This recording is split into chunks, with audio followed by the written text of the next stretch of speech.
अस्सलाम वालेकुम स्टूडेंट्स। आज का जो हमारा इम्पोर्टेंट टॉपिक है वो है radiologic sign of lung disease. ठीक है, अपने बुक का निकाले पेज नंबर 30, उसमें आपको ये वाला टॉपिक मिल जाएगा। ठीक है, अब जो बॉक्स 2.1 है ना, इसको हम जो है वो देख लें। इसमें 5 बेसिक पॉइंट्स है, 5 बेसिक रेडियोलॉजिक साइंस है लंग डिजीज़ के, जिसको हम बारी बारी जो है डिटेल से पढ़ेंगे। ठीक है, और it is the most important topics of this chapter. इससे ही मेजॉरिटी MCQs आते हैं। ठीक है, फर्स्ट नंबर हमारे पास है एयर स्पेस ऑपेसिफिकेशन, पल्मोनरी कोलैप्स जिसको हम एटिलेक्टेसिस भी बोलते हैं। थर्ड नंबर पे हमारे पास है spherical opacities, fourth number line और band like opacities, and fifth number is wide spread small pulmonary opacities. ठीक है, अच्छा, अब सबसे पहले हम आ जाते हैं एयर स्पेस ओपेसिफिकेशन पे। ठीक है, what is air space opacification? जब एयर स्पेस आपके पास ओपेसिफाई दिखेगा, उसकी ओपेसिटी ज्यादा दिखेगी। ठीक है, वाइट ज्यादा नजर आएगा। एयर स्पेस क्या चीज है? एयर स्पेस वो एयर सैक है जिसमें आपके पास एल्वियोलाई होता है। एल्वियोलाई में क्या होगा? एयर होगा। ठीक है, तो एयर मोस्टली आपको ल्यूसेंट नजर आता है, मतलब कि ब्लैक नजर आता है।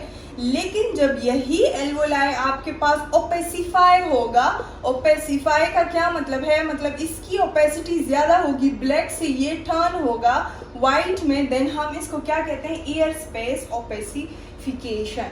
ठीक है, और ये कब होगा? जब ये एयर आपके पास रिप्लेस्ड होगा या तो फ्लूइड से, या आपके पास पस से, या ब्लड से। ठीक है, देन ये ओपेसिफाई नजर आएगा आपको। ठीक है, तो सबसे पहले हम पढ़ लेते हैं फ्लूइड का, कि फॉर एग्जांपल अगर आपके पास एयर स्पेस में या एयर सैक में या एल्वोलाई में फ्लूइड आ गया है। अब फ्लूइड आपके पास दो किस्म का हो सकता है। फर्स्ट नंबर अगर आप बात करते हो तो वो एक्सुडेट भी हो सकता है, एंड सेकेंड नंबर वो ट्रांसुडेट भी हो सकता है। अच्छा, व्हाट इज एक्सुडेट? एक्सुडेट हम उन फ्लूइड्स को कहते हैं जिनमें प्रोटीन का लेवल ज्यादा होता है, वो थिक होता है एंड क्लाउडी होता है। ठीक है, जबकि जो ट्रांसुडेट है ना, वो फ्लूइड होता है जिनमें प्रोटीन का लेवल कम होता है, वो थिन होता है एंड वाटरी होता है। अब इन केस अगर आपके पास एयर रिप्लेस हुआ फ्लूइड से और वो फ्लूइड हुआ एक्सुडेट, तो वो आपके पास एक रेडियोग्राफिक साइन शो करेगी जिसको हम बोलते हैं कंसोलिडेशन। ठीक है, इससे पहले हमने डिस्कस किया कि व्हाट इज कंसोलिडेशन।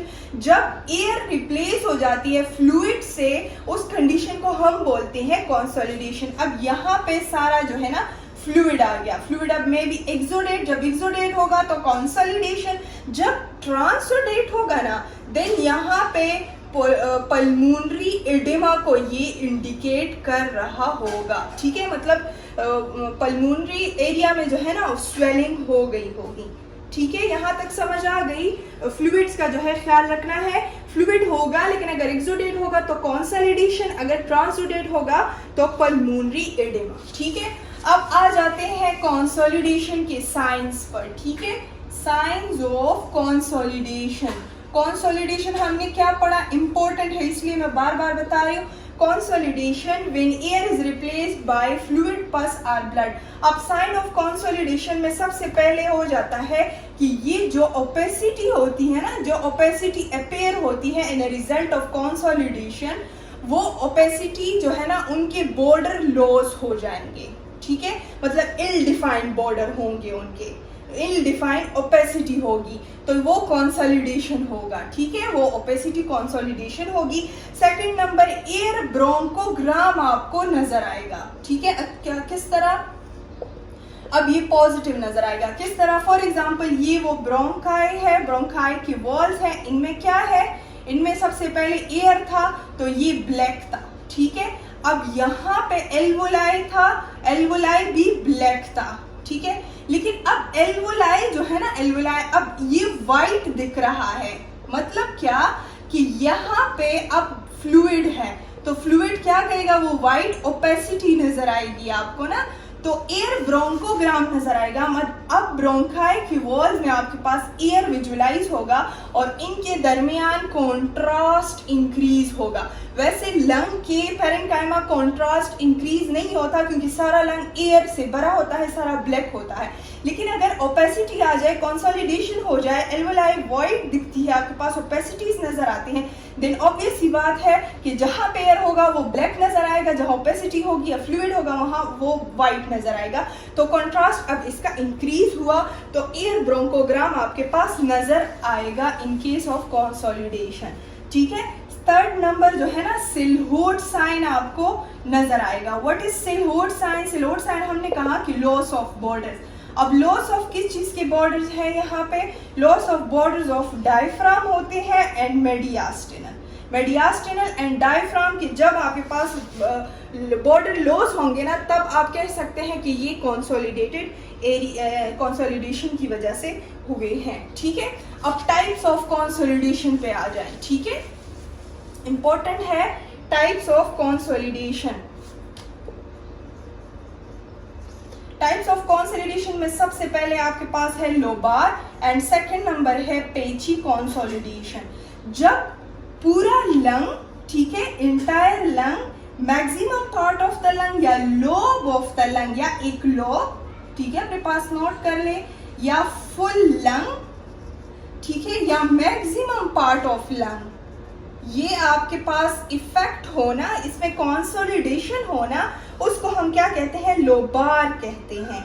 ये कॉमनली बैक्टीरियल नमूनिया में नजर आएगा। अब लोबार जो है ना, फॉर एग्जांपल लोब में हुआ है तो सारा लोब वाइट नजर आएगा, फुल लंग में हुआ है तो फुल लंग आपके पास वाइट नजर आएगा, मैक्सिमम पार्ट ऑफ लंग तो मैक्सिमम पार्ट आपके पास उसमें वाइट या ओपेक दिखेगा, कंसोलिडेशन नजर आएगी। ठीक है, अगर पेची की तरफ हम देखें ना, तो अगर लंग ख्वाह सारा हुआ हो फॉर एग्जांपल, लेकिन उनमें ओपेसिटीज इस तरह नजर आएगी, सारे लंग पे जो है ना आपके पास इस तरह की मल्टीपल ओपेसिटीज नजर आएंगी, मल्टीपल कंसोलिडेशन या मल्टीपल एरियाज ऑफ कंसोलिडेशन नजर आएगी। इसको हम क्या कहते हैं? पेची कंसोलिडेशन। अच्छा, पेची कंसोलिडेशन की अगर हम काजेस की बात करें तो ये नमूनिया की वजह से हो सकता है, जैसे लोबार बैक्टीरियल नमूनिया में होता है, लेकिन पेची फंगल नमूनिया में होता है। ठीक है, ये बात याद रखनी है, एमसीक्यू पॉइंट ऑफ व्यू से इंपॉर्टेंट है। अब इसके और काजेस भी है, जैसे बुक में गिवन है इन्फार्क्शन, ठीक है, इन्फार्क्शन हो गया, contusion. What is contusion? Contusion अपने पास लिख लें, जब ब्लड लीक होता है ब्लड वेसल से, ठीक है, इस कंडीशन को हम बोलते हैं कंट्यूजन। फिर इम्यूनोलॉजिकल डिसऑर्डर में भी हो सकता है, ठीक है, डिसऑर्डर्स में। तो ये आपके पास है लोबार एंड पेची कंसोलिडेशन। अब हमने पढ़ा था कि कंसोलिडेशन क्या करेगा? कंसोलिडेशन लीड करता है टू द कैविटेशन। वो वाली सारी हमने फिनोमेना पढ़ी थी, मैं एक दफा थोड़ा सा बता देती हूँ कि आपको याद हो। फॉर एग्जांपल कंसोलिडेशन हुई है, ठीक है, कंसोलिडेशन में क्या हो गया है? पस फॉर्मेशन हो गई है, पस आ गया है, एयर की जगह एयर रिप्लेस हो गया है विद द पस, ठीक है, लंग एब्सेस कंडीशन है। अब यही कंसोलिडेशन कैविटेशन में जाएगी। किस तरह? अगर यहाँ पे जो सेंट्रल एरिया है इसमें क्या हो जाए? निक्रोसिस हो जाए, ठीक है, वो निक्रोसिस, निक्रोटिक टिश्यूज जो है ना, वो पेशेंट कफ अप करता है, ठीक है, और वहां पे स्पेस क्रिएट हो जाता है। स्पेस क्रिएट हो जाता है, उस स्पेस में आपके पास क्या हो जाता है? एयर आ जाता है। अब ये कैविटेशन है, जब एयर आपके पास आ गया। एक इसको हम कैविटेशन बोल सकते हैं, दूसरा एक नाम इसको देते हैं, हम कहते हैं एयर फ्लूइड लेवल। अब किस तरह एयर फ्लूइड लेवल? यहाँ पे तो एयर आ गया ना, देखो एयर आ गया और यहाँ पे है फ्लूइड, ठीक है, तो एयर फ्लूइड लेवल भी नजर आ सकता है, सेकंड कैविटेशन भी नजर आ सकती है। अब कैविटेशन जो है ना 90% कंडीशन में अपने पास नोट कर लें, कैविटेशन जो है ना लंग एब्सेस का रेडियोग्राफिक फीचर है, ठीक है, ये बात याद रखनी है। एक सेकंड नंबर, कैविटेशन के लिए हम गोल्ड स्टैंडर्ड प्रोसीजर यूज करते हैं जो हमारे पास है सीटी, कंप्यूटेड टोमोग्राफी हम कैविटेशन के लिए यूज कर सकते हैं। अब कैविटेशन सिर्फ ये नहीं है कि लंग एब्सेस में ही होगा, ठीक है, लंग एब्सेस में भी हो सकता है ये, लेकिन मेजॉरिटी जो है ना वो मेजरली जो है वो लंग एब्सेस में ही आपको नजर आ सकता है। दूसरा जो है ना इंफार्क्शन में भी हो सकता है, ठीक है, कैविटेशन इंफार्क्शन, यही नेक्रोटिक टिश्यू इंफार्क्टेड टिश्यूज है ना, तो ऑब्वियस सी बात है इंफार्क्शन में भी हो सकता है। साथ में आपके पास एक कंडीशन है विग्नर्स ग्रेन्युलोमेटोसिस। अब ये कौन सी कंडीशन है? जब ग्रुप ऑफ वेसल्स आपके पास एक साथ इन्फ्लेम हो जाते हैं, इस कंडीशन को हम बोलते हैं विग्नर्स ग्रेन्युलोमेटोसिस, ठीक है।